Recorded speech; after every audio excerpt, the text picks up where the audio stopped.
Ce jour est dédié pour la santé. Bracha Beshefa, beaucoup de bénédictions, avec beaucoup d'abondance pour Déborah Bat Nicole et toute sa famille. Amen. Donc, notre commentaire sur la paracha de la semaine du Or HaMakadosh, Rabbi Chaim Ben Attar Zatzal, parachat Noach. C'est le commentaire sur le verset 7 du chapitre 9, Vatem Pru Urvu. C'est après que Noach, sa famille, sortent de l'arche de Noé. Donc Dieu leur ordonne, et maintenant, et vous, Ve'atem, et vous, Pru Urvu, fructifiez-vous et multipliez-vous. Ça veut dire faire la mitzvah d'amener des enfants au monde. C'est-à-dire la première mitzvah que nous donne la Torah au premier homme, Adam. Dieu leur a donné, la première mitzvah qu'il leur a donnée pour vous, donc de ces deux mitzvahs, fructifier et multiplier. C'est une mitzvah tassée de la Torah, obligatoire. On est rendu compte de cette mitzvah lorsqu'on a mis au monde un garçon et une fille qui seront vivants encore à notre mort. Et c'est très grave de ne pas le faire. Ça recule la Géoula. Celui qui le fait de façon volontaire, alors il n'a pas Olam Haba. C'est pour ça qu'il faut faire attention de se marier. C'est une mitzvah, de faire des enfants. Si quelqu'un, malgré lui, il est stérile, sa femme est stérile, ou il a eu que des filles ou que des garçons, ok, c'est pas de sa faute. Mais s'il a fait exprès, ou par exemple prendre des moyens contraceptifs, alors c'est permis, mais ça dépend dans quel cas. Donc, parce que c'est très grave. Alors les rabbinim autorisent quelques périodes, dans certains cas, donc il faut tout vérifier avec une autorité rabbinique compétente et pas prendre sur soi comme ça de moi ça va, j'ai 2 enfants, ça me suffit, 3, 4, ok, si possible, 25 enfants, c'est le top. Bon, je dis ça en rigolant, Bezrat Hashem. En tout cas, c'est la mitzvah première que nous ordonne la Torah au premier homme. Et là, de nouveau, Dieu ordonne à Noé et à sa famille de faire cette mitzvah-là, donc de fructifier et multiplier. Pourquoi est-ce qu'il ordonne à nouveau ? Parce qu'il est écrit dans le chapitre 7, verset 7, lorsque commence le déluge, il est écrit « Vayavo Noach uvanav veishto » et sont venus Noé et ses enfants, veishto unshevanav, et sa femme et les femmes de ses enfants, ito elateva, avec lui dans l'arche. Il est marqué clairement Noé, ses fils, donc les hommes, veishto unshevanav, Ishto, sa femme, et les femmes de ses enfants. Pourquoi ce n'est pas marqué Noé, sa femme, ses enfants, ses fils avec leurs femmes? C'est marqué Noé et ses fils, sa femme et les femmes de ses fils, pour nous dire que durant toute l'année du déluge, la relation intime était interdite entre hommes et femmes, d'accord? Enfin, toutes les relations étaient interdites, vu que le monde est en souffrance terrible, donc toute l'humanité disparaît, d'accord, les animaux aussi. Donc, ce n'est pas le moment maintenant, l'intimité, il y a quand même une jouissance, etc. Ce n'est pas le moment d'avoir de la jouissance, quand le monde est maintenant dans une situation de très grande souffrance. D'ailleurs, juste en passant, c'est écrit aussi que lorsqu'il y a la guerre, si on a une guerre à ce chemin Dieu ne plaise, d'accord, c'est interdit. À part ceux qui n'ont pas d'enfants, alors ils doivent faire des enfants. Mais ceux qui ont déjà des enfants, il y a pas, la relation intime est interdite, à moins qu'on rentre dans... Il y a un risque de faire la batala, de faire ça, Dieu ne plaise, la semence en vain. Quelqu'un se retient trop de temps, donc il y a un problème. Mais si on peut se retenir, il faut se retenir lorsqu'il y a, aussi quand il y a par exemple de la famine, ou lorsqu'il y a une guerre, d'accord, je crois qu'il y a une grande souffrance, alors ce n'est pas logique que le monde entier soit en souffrance, et quelqu'un il est en jouissance à ce moment-là. Donc, vu que durant cette année-là, du déluge, la relation intime était interdite, lorsqu'ils sortent de l'arche, il est écrit le verset suivant, donc c'est dans le chapitre 8, verset 16, Tse minateva, Dieu dit à Noé, sors de l'arche, ata v'ishtecha, toi et ta femme, uvanecha unshevanecha, et tes enfants et les femmes de tes enfants itach avec toi. Donc là, on voit que de nouveau, c'est le contraire. Donc, ata v'ishtecha, toi et ta femme, tes fils et leurs femmes. Nous dit Rashi sur place, c'est donc le Bereshit Rabbah, c'est les sages d'Israël il y a 1800 ans, nous disent, dès lors, il aurait été autorisé de nouveau d'avoir des relations intimes. Alors, HaMakadosh pose la question. On voit un peu plus loin, c'est au début du chapitre 9, verset 1, Vaver Elohim et Noach vet banav. Et Dieu bénit Noé et ses enfants. Et il leur dit, Pru urvu, fructifiez-vous et multipliez-vous.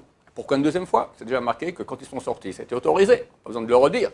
Et encore une troisième fois, ça apparaît. Vatem, Pru urvu, c'est dans le verset 7 du même chapitre 9. Vatem et vous, Pru urvu. Et vous, donc c'est comme j'avais déjà traduit au début de ce cours-là, et vous, Pru urvu, fructifiez-vous et multipliez-vous. Ça fait quand même beaucoup, demande le Or HaMakadosh. Alors, dit, c'est très simple. La première fois où ils sont sortis, et il est écrit que Noé et sa femme, ses fils avec leur femme, c'était juste pour autoriser. C'était interdit, ça devient autorisé. Deuxième fois où c'est écrit, mitzvah, kan mitzvah, pas seulement s'autoriser, autoriser, ok, j'ai pas envie, je fais rien du tout. Non, sache que si tu fais, tu as une mitzvah de faire cela. Ce n'est pas encore obligatoire. La troisième fois pour dire obligatoire. Première fois, autorisé. Deuxième, mitzvah, mais non obligatoire. C'est comme si maintenant quelqu'un va dans la route, au coup il voit un nid avec une mère pigeon dessus. Il n'est pas obligé d'aller faire fuir la mère pigeon pour prendre les œufs. Il ne veut pas d'œufs, il peut continuer son chemin. Il y a une mitzvah, mais ce n'est pas obligatoire.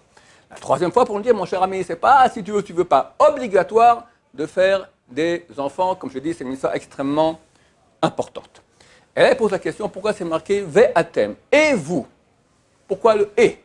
Il dit la chose suivante. Juste auparavant, Dieu promet, jure qu'il n'amènera plus de déluge au monde.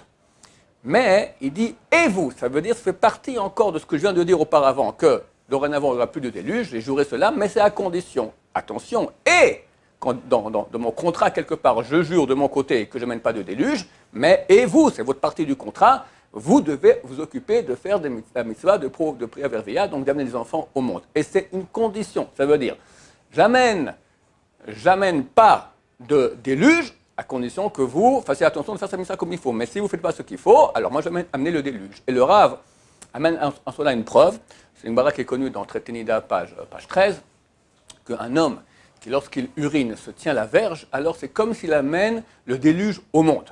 Pourquoi? Parce qu'en se tenant la verge, il risque de s'échauffer, faire de la semence sans vin. Quand quelqu'un fait la semence sans vin, quel interdit il transgresse? C'est pas écrit dans la Torah, un interdit, tu ne feras pas la semence sans vin. C'est inclus dans la mitzvah d'amener des enfants au monde. Parce que la semence, c'est fait pour faire des enfants. Et si maintenant, toi, tu l'utilises en vain, alors tu rates la mitzvah de faire des enfants. En tout cas, ça fait partie de cette ordonnance-là.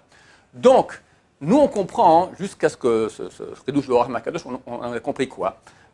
Pourquoi, quand quelqu'un maintenant se tient la verge et donc il risque d'arriver à la semence en vin, Dieu ne plaise, ou il fait la semence en vin, Dieu ne plaise de façon volontaire, c'est marqué que c'est comme s'il amène un déluge au monde. Pourquoi? Parce qu'un des péchés graves il y a eu deux sources de péchés qui ont amené le déluge. Un, c'était le vol. Deux, c'était la semence en vin. Alors, c'est écrit que l'eau qui venait était une eau bouillante, parce qu'ils ont péché avec de l'eau bouillante quelque part, d'accord? Donc, c'est pour cela qu'il y a eu le déluge. C'est donc la raison qui a amené, une des deux raisons qui a amené le déluge, était justement la semence en vin. Alors, nous, on a compris jusqu'à aujourd'hui que quand quelqu'un fait la semence en vin ou prend un risque de faire la semence en vin, alors c'est comme s'il amène le déluge, parce que la cause qui a provoqué le déluge, Dieu l'a refait de nouveau maintenant. Le Rav dit non, beaucoup plus fort que cela. Il dit, et vous, ça veut dire, ma condition que j'ai juré maintenant de ne plus amener le déluge, c'est à condition que vous fassiez bien la mitzvah de ne pas faire de semence en vin, de faire la mitzvah d'amener les enfants au monde. Sinon, j'amène encore un déluge. Alors dans ce cas-là, on comprend la Gemara différemment. C'est pas si tu fais la semence en vin ou tu prends un risque de refaire la semence en vin, alors tu fais comme ceux qui étaient avant le déluge et tu risques d'amener un déluge. Non, ça fait partie des conditions. Vu que Dieu a conditionné le serment qu'il n'amenait pas de déluge, à condition que nous on fasse la mitzvah de prière verveilla et donc pas de semence en vin, si toi tu prends des risques maintenant de faire semence en vin ou tu ne fais pas prière verveilla, dans ce cas-là maintenant, alors ma condition, mon serment de ne pas amener le déluge, il est nul et non avenu. Donc je peux ramener de nouveau un déluge, à Dieu ne plaise. Juste en passant, c'est écrit dans le Midrash que Dieu a juré qu'il n'amènera plus un déluge d'eau, mais il peut amener un déluge de feu. C'est marqué sur le Rechaim, sur les mécréants. C'est tout à fait actuel parce qu'aujourd'hui, on comprend avec les armes qui existent, c'est pas compliqué qu'il y ait un déluge de feu dans le monde qui s'abatte, à Dieu ne plaise. En tout cas, nous, de bien faire la mitzvah maintenant de Pera Verveilla, d'amener les enfants au monde, au moins un garçon et une fille. Après encore, la mitzvah continue, c'est la mitzvah de Rabbanan, d'amener beaucoup d'enfants. Lo tohu bra'a, la Shevet Yetzara. Dieu n'a pas créé le monde pour qu'il soit vide, tohu, d'accord, vide, mais pour que le monde soit habité. Pas comme Bill Gates qui dit qu'il faut un peu diluer la population. Non, au contraire, il faut il y a beaucoup, Baruch Hashem, il y a beaucoup de déserts qui ne sont pas habités ici en Israël. Il y a beaucoup de territoires qu'on peut encore remplir dans le monde entier. Donc, il n'y a pas de problème de faire cette grande mitzvah de la Torah. Il faut faire attention de ne pas faire de la semence en vain. Et ainsi, Hashem, il n'y aura ni déluge de feu, ni déluge d'eau. Amen, Amen. Shabbat Shalom.